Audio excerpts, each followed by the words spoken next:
गीता के पिछले पड़ाव पर हमने समाप्त किया था, जहाँ श्री कृष्ण ने कहा था कि मेरे संकल्प से ही स्तात महर्षि जन चार उनके पूर्वज जैसे कि सनकादि, स्वयंभुव आदि 14 मन जो सब मुझे अपना भाव रखते थे, मुझसे उत्पन्न हुए हैं और संसार के सारे मानव ही उनकी प्रजा हैं।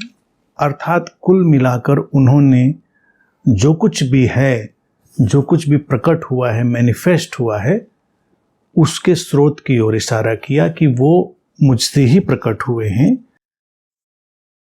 आगे श्री कृष्ण कहते हैं, जो पुरुष मेरी इस परम ऐश्वर्य रूप विभूति तथा योग शक्ति को तत्व से जानता है, वो भक्ति योग को प्राप्त करता है, इसमें कोई संदेह नहीं है। अब ये बात जो श्री कृष्ण कह रहे हैं बड़ी साधारण सी लेकिन बड़ी रोचक सी बात है। वो कह रहे हैं कि जो पुरुष मेरी इस परम ऐश्वर्य रूपी विभूति तथा योग शक्ति को तत्व से जानता है, यानी कि जो पूरा ऐश्वर्य है, जगत का फैलाव है, ये जो अभिव्यक्ति का सारा जगत प्रकट हुआ है उस स्रोत से, वही ऐश्वर्य है।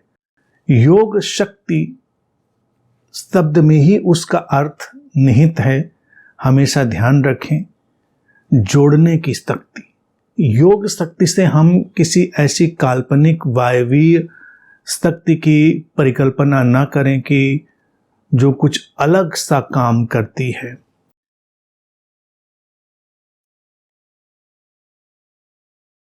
योग शक्ति वही शक्ति है जो इस पूरे जगत को जोड़कर रखने की शक्ति है। विज्ञान उसको अपनी तरह से समझता है, अध्यात्म और दर्शन उसे अपनी तरह से समझता है। पूरी कायनात, ये सारी गैलेक्सीज, इन सबको हम देखें, इनका अपना एक ढंग है, इनका अपना एक व्यवस्थागत ढांचा है जिसने उन सबको जोड़ के रखा हुआ है। तो वो हुई योग शक्ति। तत्व से जानता है अर्थात जो उनकी गहराई में प्रवेश करता है, जितना संभव है उस पूरी व्यवस्था विस्तार को जानता है। श्री कृष्ण कहते हैं कि वो भक्ति योग को प्राप्त करता है, इसमें कोई संदेह नहीं है। अर्थात वो भक्त जैसा हो जाता है, वो एक डिवोशन में, एक समर्पण में चला जाता है। जो इस जगत की विराटता को देख लेगा, वो समर्पण की जो अवस्था है उसमें न जाए ऐसा संभव नहीं, वो चला ही जाएगा। इस विराट जगत में हमारी जो नगण्यता है हमें तब दिखाई दे जाती है जब हम इस पूरे विराट जोड़ को देख लेते हैं, उसको आत्मसात कर लेते हैं, उसको समझ लेते हैं।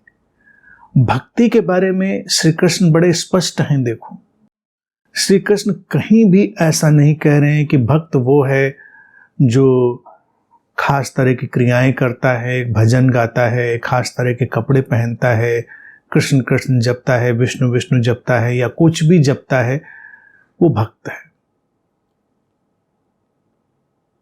श्री कृष्ण भक्त देखा जाए तो ज्ञान की चरम अवस्था को कह रहे हैं।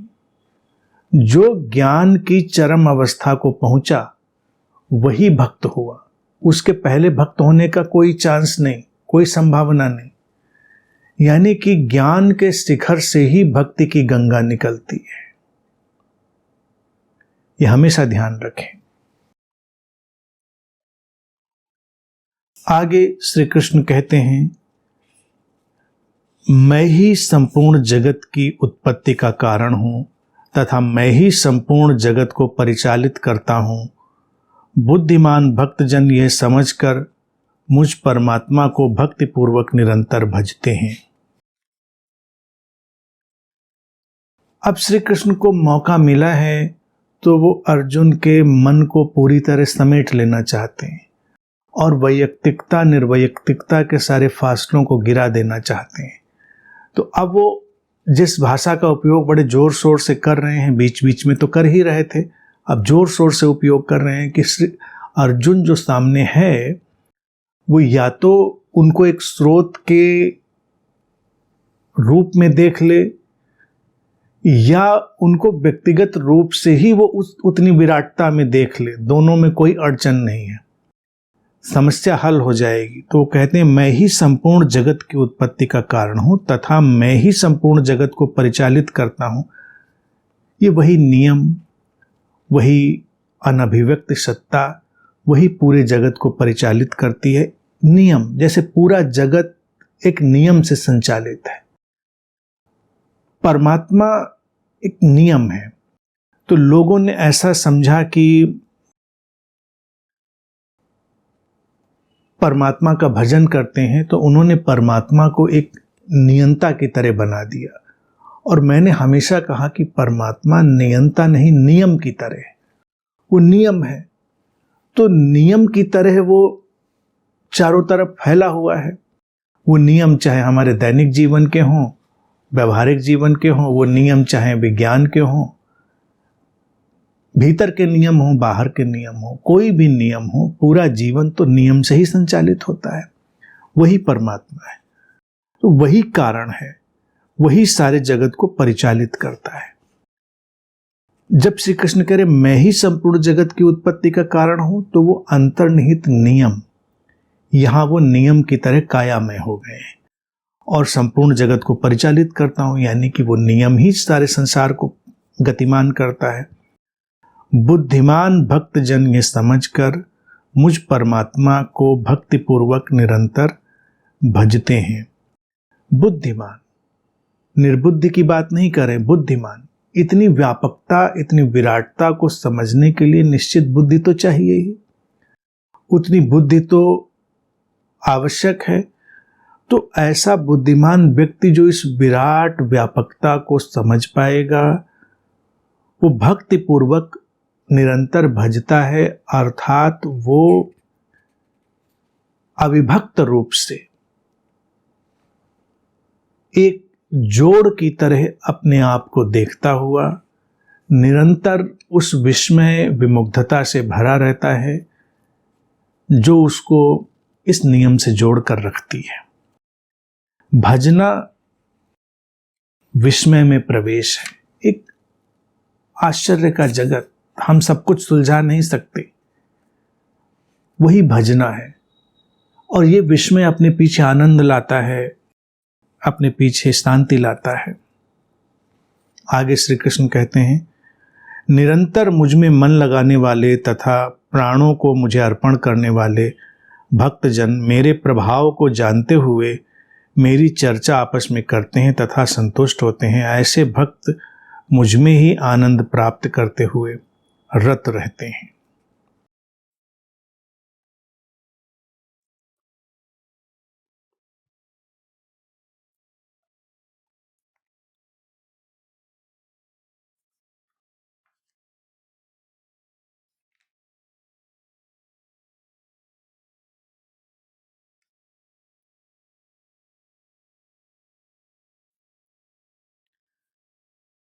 एक और अनुवाद कहता है कि निरंतर मुझ में मन लगाने वाले और मुझ में ही प्राणों का अर्पण करने वाले भक्तजन मेरी भक्ति की चर्चा के द्वारा आपस में मेरे प्रभाव को जानते हुए तथा गुण और प्रभाव सहित मेरा कथन करते हुए निरंतर संतुष्ट होते हैं और मुझ वासुदेव में ही निरंतर रमण करते हैं।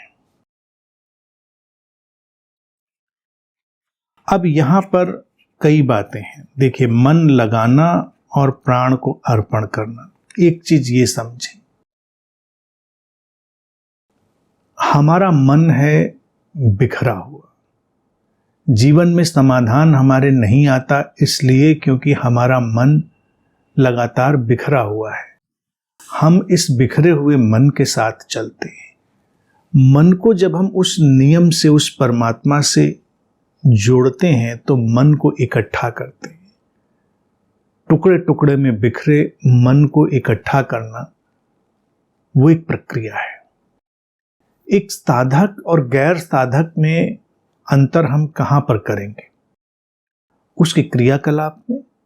उसके क्रियाकलाप में अंतर करना बेमानी होगा, क्योंकि क्रियाकलाप सीखे जा सकते हैं, लेकिन मन उसमें लगाना, उसका तात्पर्य हुआ कि मन को इकट्ठा कर देना। मुझ में मन लगाने वाले स्रोत में जब मन की धारा से हम लौटेंगे तो इस मन को इकट्ठा होना पड़ेगा, इंटीग्रेट होना पड़ेगा। बिखरे हुए मन का इकट्ठा होना, वो मन लगाना हुआ। और इसके बाद जो दूसरी बात श्री कृष्ण कह रहे हैं वो और भी महत्वपूर्ण है। साधारण ढंग से छोटे छोटे कदम रखते हुए वो सामने वाले के मन के भीतर प्रवेश कर रहे हैं। कि कई बार क्या होता है कि कुछ बड़ी बातें, कुछ छोटी बातें इधर उधर कही जाती हैं और उनके बीच ही जो मनोवैज्ञानिक सत्य कह दिए जाते हैं वो व्यक्ति के प्राणों में उतर जाते हैं। तो एक तो मन लगाने की बात, श्री कृष्ण चाहते हैं कि इसका मन बिखर गया है, यहाँ वहाँ स्मृतियों में, शास्त्रों में, किताबों में, हर जगह बिखर गया है। वो चाहते हैं कि उस मन को वो केंद्रित करे, फोकस्ड करे। और इसके बाद वो कहते हैं प्राणों को मुझ में अर्पण करने वाला भक्त।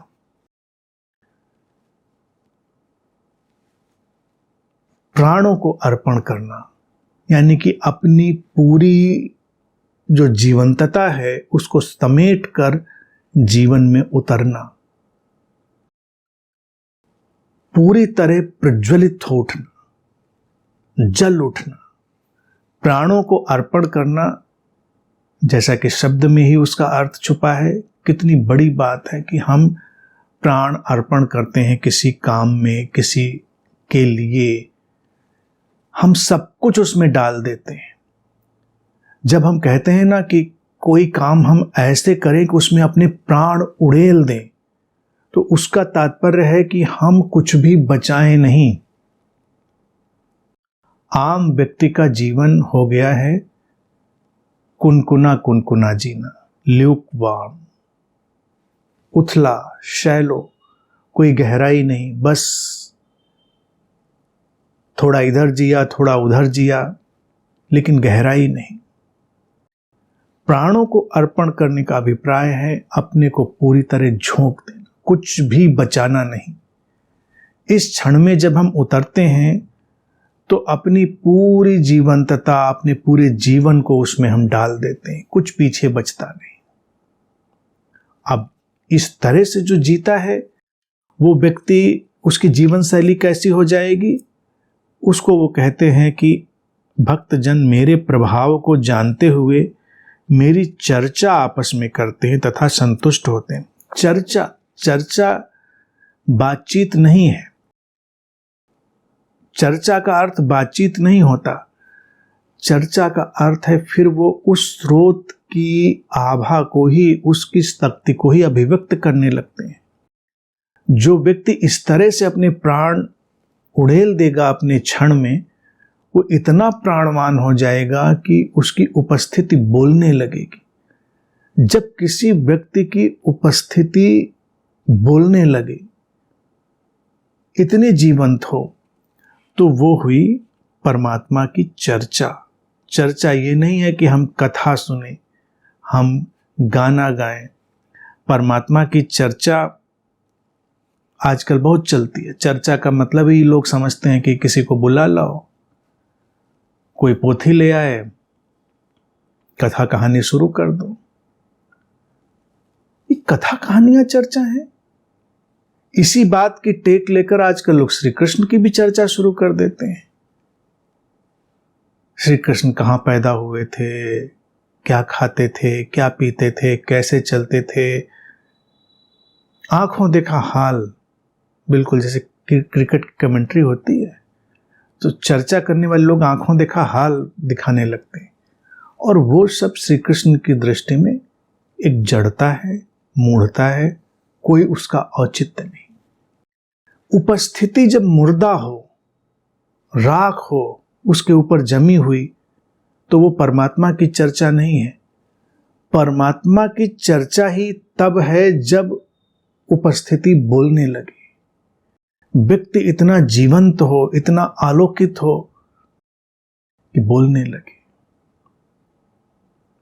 मकान में हो, मसान में हो, सुनसान में हो, दिया तो रोशनी करेगा ही।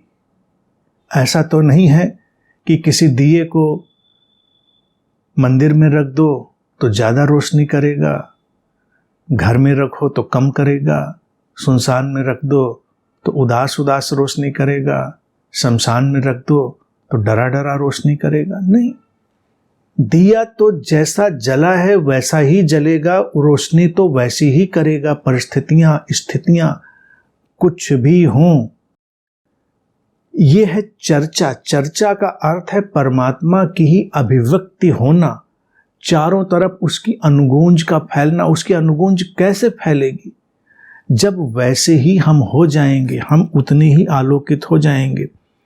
तो जिसको श्री कृष्ण कहते हैं, भक्तजन मेरे प्रभाव को जानते हुए मेरी चर्चा आपस में करते हैं तथा संतुष्ट होते हैं। और संतुष्टि, इससे अधिक संतुष्टि कहाँ होती है कि जब उपस्थिति भभक कर जल उठे। कोई प्रेम के क्षणों में होता है तो क्यों संतुष्टि का, चाहे वो एक तिनका भी महसूस करता हो, क्यों करता है? प्रेम के क्षण हमको जीवंत बनाते हैं, प्राणवान बनाते हैं, संतुष्टि आती है। अब प्रेम तो संभव रहा नहीं तो अब क्या करता है व्यक्ति? भय के क्षणों में जाता है। पहले के जीवन में भय सामने था, जंगल पहाड़ों में व्यक्ति रह रहा था, सुविधाएं थी नहीं, भय कभी भी सामने हो सकता था, असुरक्षा का, खतरे का।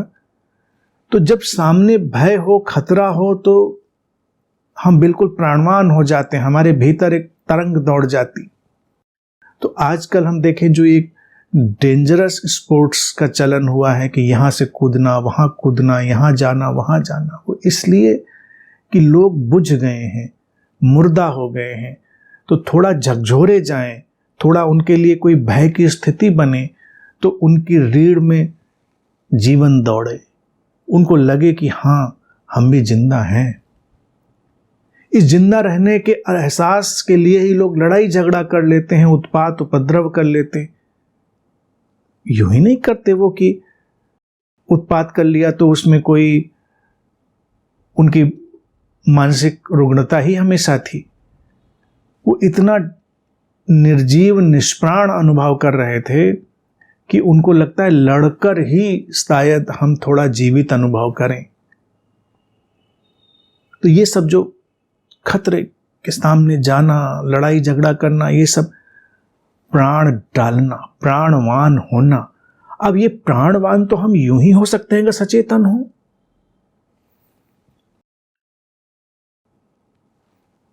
अगे ने एक छोटा सा उपन्यास लिखा था, अपने अपने अजनबी। बड़ा सुंदर सी किताब थी, प्यारी सी, बहुत बड़ी नहीं थी। मेरे ख्याल से उसका उन्होंने इंग्लिश में ट्रांसलेशन स्वयं ही किया था, टू ईच अदर्स स्ट्रेंजर्स। तो उसमें दो ही पात्र हैं, एक माँ और एक बेटी। जापान में बर्फबारी हुई है बहुत ज़्यादा, कहीं ऊंचाई पर वो लोग फंसे हुए हैं, रह रहे हैं,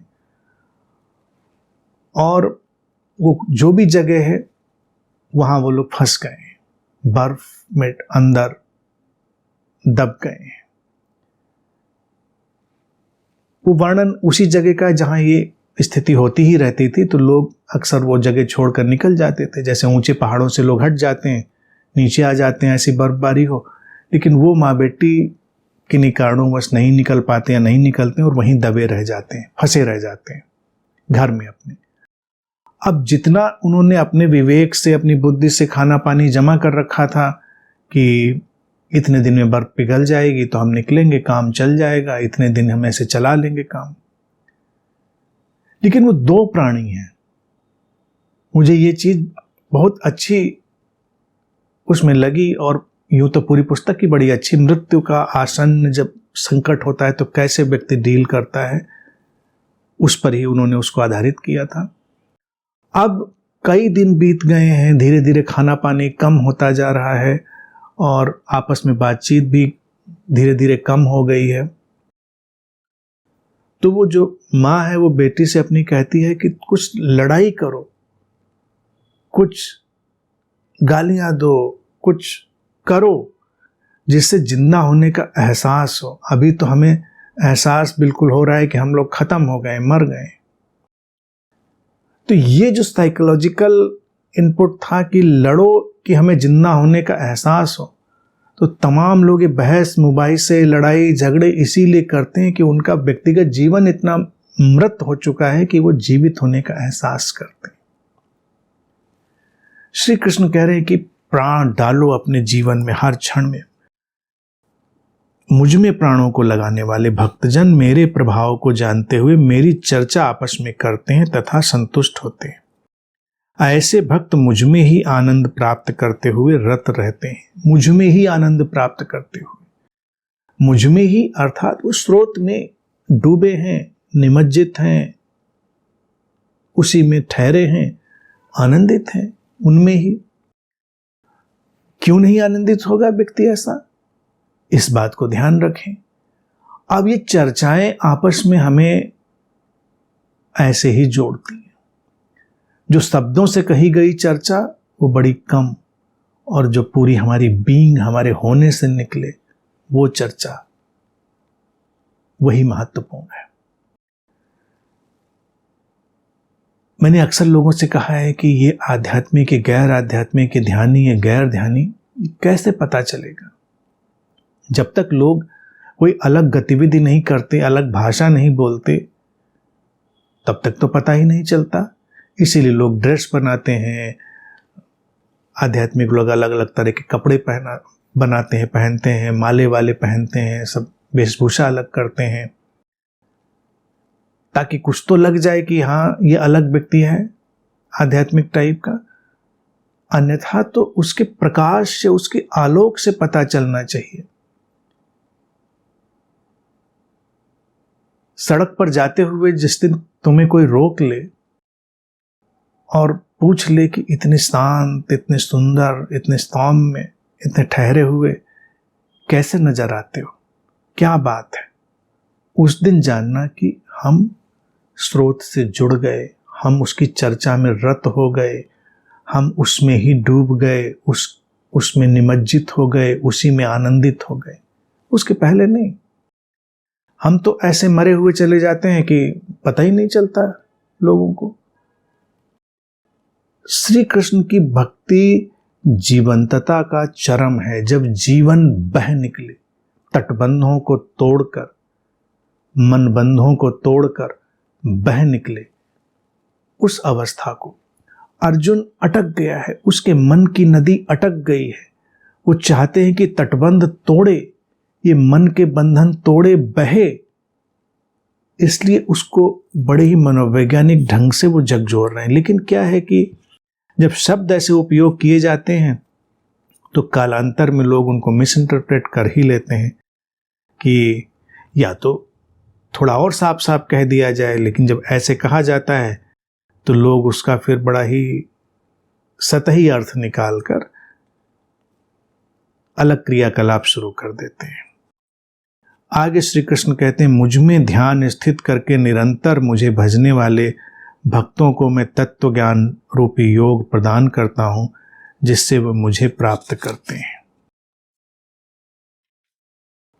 अब जब इतना प्राण डाल दिया व्यक्ति ने और मन को इकट्ठा कर लिया, इंटीग्रेट कर लिया, ध्यान को भी फोकस कर दिया उसने उस स्रोत में, निरंतर भजने वाला अर्थात उसकी जो सचेतनता है वो टूटती नहीं, उसका जो साक्षित्व है निरंतर बना रहता है, उसमें कोई बिखराव नहीं होता।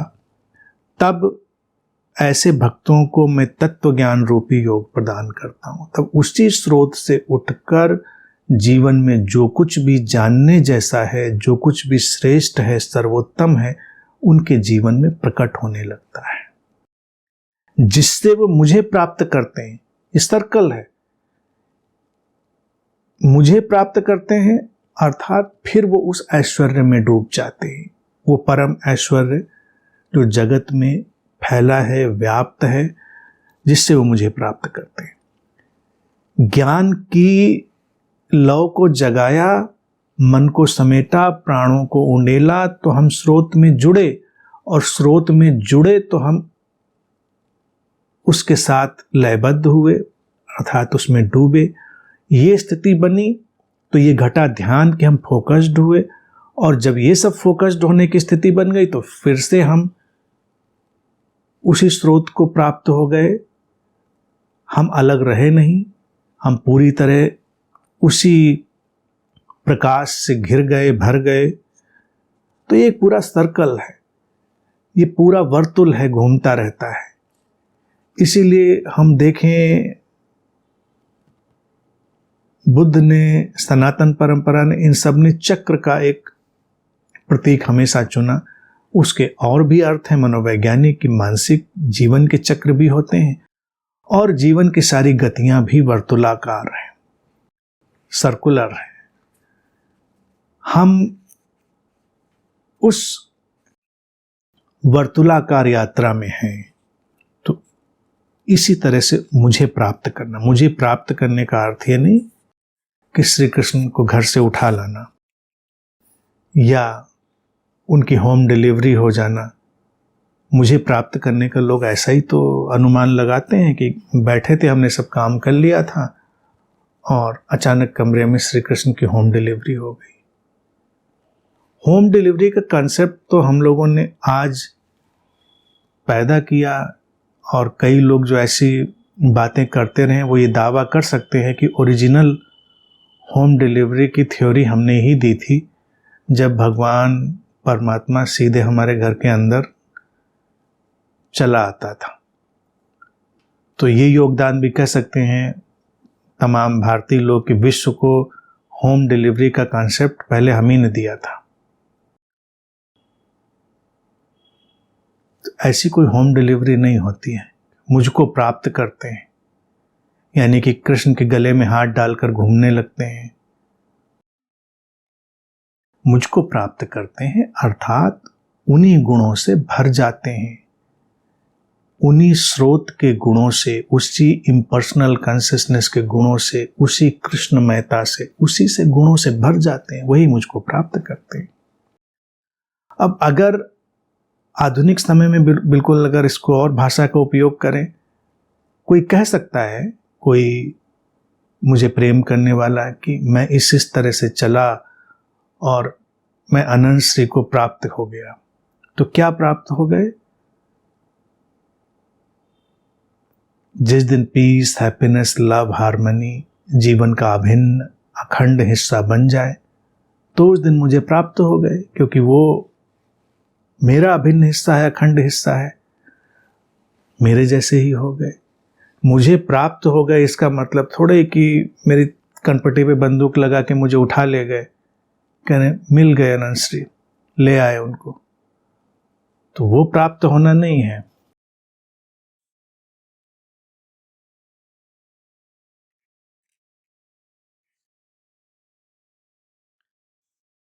आगे श्री कृष्ण कहते हैं,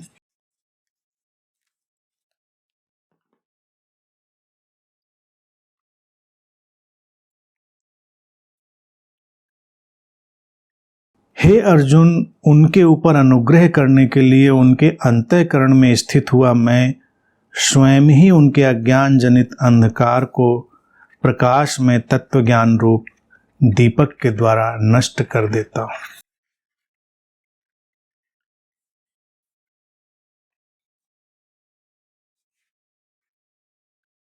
अब ये बात भी कितनी प्रीतिपूर्ण उन्होंने कह दी, कितनी प्रेमपूर्ण।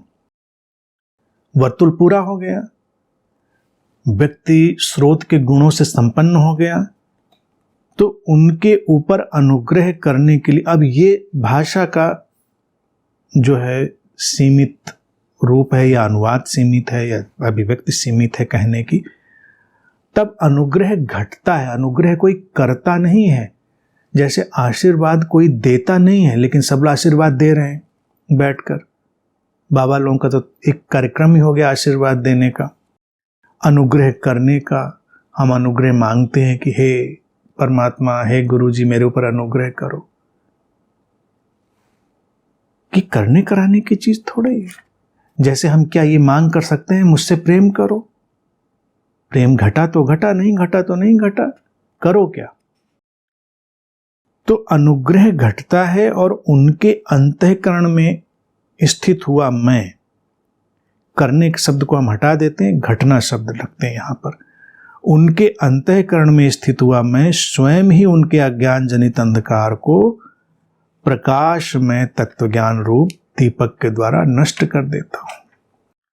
अर्थात जब वो निकटता हुई, वो सामीप्य हुआ, तो व्यक्ति के भीतर जहां कहीं भी अज्ञान के कोने, अंधेरे कोने अब भी बचे रह गए होंगे, स्वतः ही उसके भीतर से एक प्रकाश उभरेगा और वो अंधेरा समाप्त हो जाएगा। प्रकाश में तत्व ज्ञान रूप। अब ये तत्व ज्ञान तो एक नॉलेज हो गया, तत्व ज्ञान फिलॉसफी भी हो गई, ये सारी चीज हो गई तत्व ज्ञान के रूप में। इसका अभिप्राय ये नहीं कि व्यक्ति फिलोसोफर हो जाएगा, वो बड़ा ज्ञानी हो जाएगा, नॉलेजेबल हो जाएगा, बोलने लगेगा, ऐसा नहीं। तमाम लोग हैं जो उतनी सटीक अभिव्यक्ति नहीं दे सकते, उस तरह से वो बोल नहीं सकते, लेकिन जानते हैं। वो अज्ञान का अंधेरा सब धीरे धीरे नष्ट हो गया। अंधेरे के तमाम कोने होते हैं, व्यक्ति को हमेशा ध्यान रखना चाहिए, जल्दबाजी नहीं करनी चाहिए कि मैं प्रकाशित हो गया। हमारा बहुत बड़ा हिस्सा प्रकाशित हो सकता है, फिर भी तमाम ऐसे अंधेरे कोने बचे रह सकते हैं।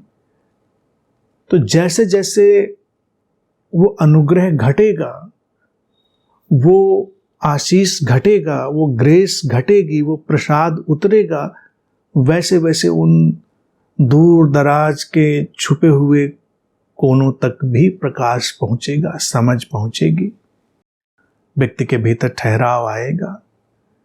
गुत्थियां जब सुलझना शुरू होती हैं तो धीरे धीरे तमाम गुत्थियां सुलझती हैं। इसीलिए बोध भी एक अंतहीन प्रक्रिया है। अगर कोई कहे बोध घट गया तो इसको वो ऐसे समझता है कोई परिपूर्ण चीज थी जो एकदम से आई और व्यक्ति के अंदर समाहित हो गई। नहीं, बोध धीरे धीरे अलग अलग रूपों में विकसित होता चला जाता है। दीपक की तरह प्रकट होकर उस अंधेरे को नष्ट कर देता हूं। ऐसा श्री कृष्ण का सुंदर उदाहरण है। कमरे में दीपक जलाएं तो दीपक जलने मात्र से पूरे घर का अंधेरा दूर हो जाता है, ऐसा नहीं। फिर दीपक जैसे जैसे यात्रा करेगा, दीपक जैसे जैसे बढ़ेगा, या दीपक से और दीपक जलेंगे, दिवाली होगी भीतर, तो अंधेरा मिटता जाएगा। अभी हमने दीपक यहां पर जला दिया तो इससे भी हमारे कमरे के हर कोने का अंधेरा मिट गया, ऐसा नहीं है। अभी कई जगह अंधेरा बाकी होगा, घर के और कोनों में अंधेरा बाकी होगा। तो फिर जैसे जैसे दीपक यात्रा करेगा हमारे साथ, जैसे जैसे हम उसको लेकर आगे बढ़ेंगे, या दीपकों का एक सिलसिला प्रारंभ होगा, तो अंधेरा दूर दूर तक मिटता चला जाएगा। तो दीपक की तरह प्रकाशित होना ये बड़ी सुंदर बात है। अब श्री कृष्ण ने इतना बोल दिया, यूं देखा जाए बड़ी सरल ढंग से बातें उन्होंने कह दी, और अगर उनको कोई बिल्कुल फेस वैल्यू पर ले ले कि मैं ऐसा करता हूं, मैं ऐसा कर देता हूं, मैं ये ले आता हूं, तो व्यक्ति को लगेगा अच्छा ये कह रहे हैं, ये कर देते हैं, ये जो खड़े हैं महाशय ये सब करते हैं। तो अब बारी आई अर्जुन बाबू की बोलने की। तो अर्जुन कहते हैं, आप परम ब्रह्म, परम धाम और परम पवित्र हैं, क्योंकि आपको सब ऋषिगण, सनातन, दिव्य पुरुष एवं देवों का भी आदिदेव, अजन्मा एवं सर्वव्यापी कहते हैं। वैसे ही देव ऋषि नारद तथा असित और देवल ऋषि तथा महर्षि व्यास भी कहते हैं, और आप भी मेरे प्रति कहते हैं। हे केशव, जो कुछ भी मेरे प्रति आप कहते हैं सबको मैं सत्य मानता हूं। हे भगवान, आपके लीला में स्वरूप को न तो दानव जानते हैं और न देवता जानते हैं। हे भूतों को उत्पन्न करने वाले, भूतों के ईश्वर, है देवों के देव, है जगत के स्वामी, है पुरुषोत्तम, आप स्वयं ही अपने से अपने को जानते हैं। इसलिए आप ही उन अपनी दिव्य विभूतियों को संपूर्णता से कहने में समर्थ हैं, जिन विभूतियों के द्वारा आप इन सब लोगों को व्याप्त करके स्थित हैं। हे योगेश्वर, मैं किस प्रकार निरंतर चिंतन करता हुआ आपको जानूं, और हे भगवान, आप किन किन भावों में मेरे द्वारा चिंतन करने योग्य हैं। हे जनार्दन, अपनी योग शक्ति को और विभूति को फिर भी विस्तार पूर्वक कहिए, क्योंकि आपके अमृतमय वचनों को सुनते हुए मेरी तृप्ति नहीं होती, अर्थात सुनने की उत्कंठा बनी ही रहती है। तो ये सब अर्जुन बोल गया। इसका मनोविज्ञान देखिए, बड़ा रोचक है। उसने अभी भी कुछ एक्सेप्ट नहीं कर लिया है, उसने ऐसा कुछ नहीं मान लिया है कि जो श्री कृष्ण कह रहे हाँ वो सच है। उनकी ही भाषा को उसने उलट कर उनकी तरफ लगाया है।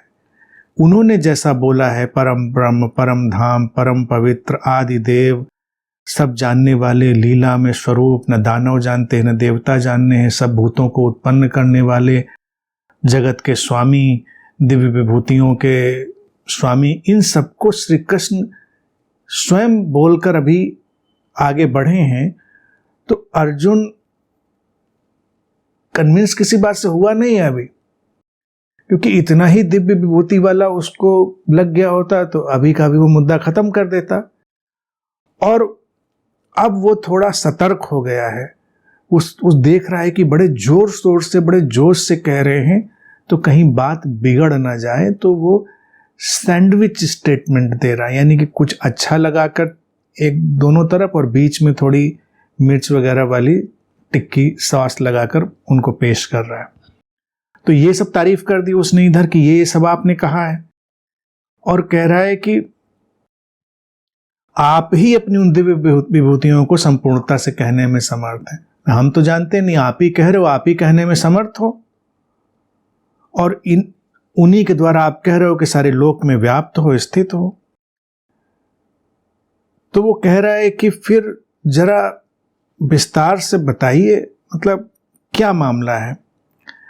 आपके अमृत में वचनों को सुनते हुए मेरी तृप्ति नहीं होती, अर्थात सुनने की उत्कंठा बनी ही रहती है।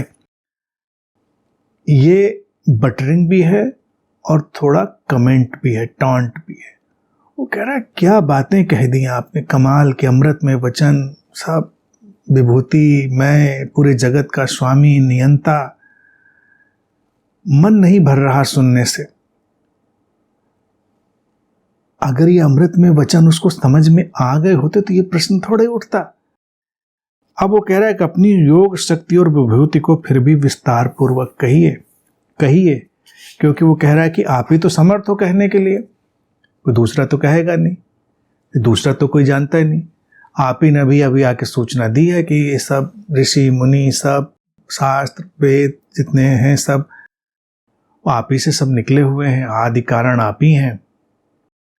तो वो यहां पर श्री कृष्ण के पर्सनल मैनिफेस्टेशन में इम्पर्सनल एक्सप्रेशन को अभी भी वो मिस कर रहा है। वैयक्तिक उनकी सत्ता में निर्वैयक्तिक अनुगूंज को अभी चूक रहा है। अगर उसने सुन लिया होता तो उनसे वो विस्तार पूर्वक कहने के लिए नहीं कहता, क्योंकि बात समझ ली गई। उन्होंने क्या नहीं साफ कह दिया, ऐश्वर्य को, आलोक को, स्रोत में डूब जाने को, उस चर्चा को, जैसे कि अभी हमने स्पष्ट किया। तो अगर उन सारी बातों को ध्यान में रखेंगे तो लगेगा सब कुछ तो बिल्कुल साफ साफ हो गया, अब बचा क्या कहने के लिए। उतनी साफ बात उसको बिल्कुल नहीं दिखी है, और थोड़ा थोड़ा वो इरिटेट भी हुआ है। यहाँ पर देखने वाले को लगेगा कि वो भक्ति भावना से भर के कह रहा है कि मेरा मन नहीं भर रहा है आपकी बात सुनते, इतने मधुर वचन थोड़ा और कहिए। अब श्री कृष्ण बहुत चतुर हैं, अभी आगे जरूर वो इस मुद्दे को पकड़कर आगे ले जाएंगे, मुझे पूरी उम्मीद है। लेकिन यहाँ पर अर्जुन ने बड़ी चतुराई से कि भाई साहब बहुत हो गया, ये सब आपने कहानी बता दी, मेरा मन नहीं भर रहा है, अब वो खुद ही बताओ आप, क्योंकि आप ही बता सकते हो, तो आप ही फिर से उसको डिस्क्राइब करो, आप ही फिर उसको एक्सप्लेन करो। तो उस व्यंग्यात्मकता के छुपे हुए लहजे में वो उतरा है। कई लोगों को यहाँ पे व्यंग्यात्मकता नहीं दिखाई देगी, उनको बड़ा भक्ति भाव दिखाई देगा। भक्ति भाव अगर होता तो वो पूछता ही नहीं, क्योंकि तब तो उसको सब निर्वैयक्तिकता का दर्शन हो चुका होता। जरा सा भी उसकी बुद्धि खुली होती तो उसने देख लिया होता कि श्री कृष्ण निर्वैयक्तिकता की बात कर रहे हैं, कोई व्यक्तिगत विभूति की बात वो कहाँ बताएंगे। अब वो जब बताएंगे तो व्यक्तिगत से निर्वैयक्तिक की तरफ वो ले जाएंगे, उनको तो वही करना है। लेकिन इसने, सामने खड़े हुए व्यक्ति ने उनकी निर्वैयक्तिकता को नहीं देखा। अगर उसने देख लिया होता तो एकदम से वो अभिभूत हो जाता कि हाँ बिल्कुल, ये चारों तरफ व्याप्त जगत का जो कौतुक है, रहस्य है, जो नियम है, श्री कृष्ण उसी की तो बात कर रहे हैं। ये विभूतियां तो सर्वव्याप्त हैं और उनके अनुसार वो आगे चलता। लेकिन थोड़ा उसका माथा चकरा गया, थोड़ा थोड़ा उसके अंदर भय भी आ गया, ये भी बात है। तो वो रिस्क नहीं ले रहा है कि एकदम से व्यंग्यात्मक कह देते कि ठीक है, बहुत महान हो आप, तो डिस्क्राइब करो फिर से जरा एक बार। तो थोड़ा वो डरा भी, क्योंकि श्री कृष्ण इतने जोश से और इतने सहजता से कह रहे हैं। कई बार सहजता से कहने की जो शक्ति होती है बहुत प्रभावशाली होती है, क्योंकि व्यक्ति को लगता है कहीं ऐसा तो नहीं हो ही। इतने वो आराम से कह रहे हैं, इतनी बड़ी बड़ी बातें कि मैं ही आदि कारण हूँ, मैं ही बनाने वाला हूँ, नियंता हूँ, ये हूँ वो हूँ, मैं ऐसा करता हूँ वैसा करता हूँ। तो उसकी वैयक्तिक सोच अभी थोड़ी डगमगाई। वो सोचता है कहीं ये कहने वाला इंसान, हम तो नहीं जानते, हमारे तक तो कोई सूचना आई नहीं ऐसी, लेकिन ये जो कह रहे हैं भाई कहीं हो सचमुच में हो ही ना। तो वो रिस्क भी नहीं लेना चाह रहा, इसीलिए उनको सारे अच्छे अच्छे विशेषणों से भी वो भर के बात कर रहा है कि हे जनार्दन और हे योगेश्वर, ये सब उसने बोल दिया। आप परम बम, परम धाम, परम पवित्र हैं, सब बोल दिया। तो वो दोनों तरफ जा रहा है कि अब बताएंगे ये, और बताने में नहीं मेरे पल्ले पड़ा, नहीं समझ में आया कि भाई इतना तो कोई दम नहीं निकला बातों में, इनकी विभूतियों में। तो वो उधर से पलट जाएगा कि देखो हम कह रहे थे ना। और अगर वो कन्विंस कहीं ऐसा हो गया, लगा कि श्री कृष्ण ने मान लो सिद्ध ही कर दिया, इस तरह से कुछ ऐसा जादू ही कर दिया, कुछ ऐसा हमारे सामने ले ही आए, तो फिर मानना भी पड़ जाएगा। लेकिन ये अटका भी वैयक्तिकता में ही है, क्योंकि वैयक्तिकता के, पर्सनलाइजेशन के ही भय, द्वंद्व और जो निर्बलता उसके अंदर आई, उसका शिकार हुआ है। ऐसा व्यक्ति एकदम से वैयक्तिकता से निर्वैयक्तिकता की तरफ कहाँ हट पाएगा। तो दोनों खेल वो खेल रहा है। यहां पर वो वही काम कर रहा है जैसे एक बार एक मरता हुआ व्यक्ति, उसने प्रार्थना शुरू की भगवान से भी और शैतान से भी, बड़ी श्रद्धा से, हे भगवान तुम्हारा ही सहारा है, हे शैतान तुम्हारा ही सहारा है। तो लोगों ने पूछा कि भगवान शैतान दोनों को एक साथ प्रार्थना? उसने कहा मरने के बाद जाने कौन मिले, तो किसी को नाराज क्यों करें। मान लो हमने केवल भगवान की प्रार्थना की, मरने के बाद मिल गया शैतान, कोई हमें पक्का तो है नहीं, तो उससे पंगा क्यों खोल दें। और केवल शैतान की प्रार्थना करी, मिलने के बाद मिल गए भगवान, तो उनसे पंगा कौन ले ले।